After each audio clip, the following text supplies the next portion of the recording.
The man had just returned home when he discovered his wife's infidelity. However, he didn't confront her immediately. Instead, he decided to punish her in a unique way. Sam asked his wife to accompany him to China for a research project, even though China was experiencing an outbreak of cholera at the time. Kate was shocked. Her husband's plan clearly seemed like a death sentence for her. She firmly refused his unreasonable request. But then, Sam revealed that he knew about her affair. He told her that if she refused to go to China with him, he would divorce her on the grounds of adultery. Surprisingly, when Kate learned her secret was exposed, she didn't feel any shame. Instead, she asked Sam to support her and her lover. Sam couldn't believe how naive and foolish his wife was. He told her that if John would immediately divorce his wife and marry Kate, he would gladly let her go to him. But if John refused to divorce, Kate had no choice but to go with him to China. Kate, hopeful, went to find John, believing he would be willing to divorce for her. However, what John said next completely shattered her heart. You know, darling, whatever happens, we must try to keep Dorothy out of it.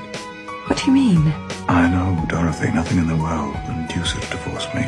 It was only then that Kate realized her feelings had been played with and deceived. Despondent, she returned home and decided to comply with her husband's request. Yet, Sam did not forgive her betrayal. He didn't take the easier route via the waterway but deliberately chose the steep mountain path. The hot, oppressive weather made Kate irritable, but what terrified her more was encountering dead bodies along the way, victims of the cholera outbreak. This fear began to slowly consume her. 2 weeks later, they finally reached their destination. When Kate entered the cabin, she was shocked by the sight. The cabin was in disarray, and the air was thick with dust, nearly suffocating her. Kate then asked her husband what symptoms would appear if one caught the cholera virus. No, all the fluid goes out of you in the first 36 hours.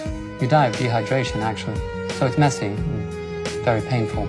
His answer only intensified her fear. She wanted to leave this terrifying place immediately. The next day, Sam visited a local clinic. The patients there were barely hanging on, suffering from cholera, writhing in endless pain. Despite preparing himself for what he would see, Sam couldn't hold back his sorrow upon seeing the villagers' pitiful state. Meanwhile, Kate was plotting her escape. She thought of her lover, John, and decided to write to him, hoping he would come to her rescue. Using a treasured record, she bribed the local officer to help her send the letter. When the officer learned the letter was addressed to John, his expression changed. It turned out he had known John before and was well aware of his character. He told Kate that John was a womanizer, often seducing married women, and to him, these women were nothing more than toys for his lust. The officer's words pierced Kate's heart like a sharp knife. When she returned home, she angrily tore up the letter. Her last hope was shattered. Now, with a heart full of despair and trapped in a dangerous, suffocating environment, Kate decided to escape alone. But as soon as she stepped outside, she was confronted by a terrifying sight. Many villagers had died from the plague and lay scattered on the ground. Yet, Kate slowly walked towards the bodies, perhaps thinking that only death could free her from her suffering. Luckily, the officer arrived just in time to stop her, preventing the tragedy from unfolding. A few days later, the officer brought even worse news. Sam had contracted cholera at the front line. Upon hearing this devastating news, Kate completely broke down. Ignoring everyone's objections, she rushed to her husband's side. At that moment, the emotional barrier between them dissolved. Sam, feeling guilty,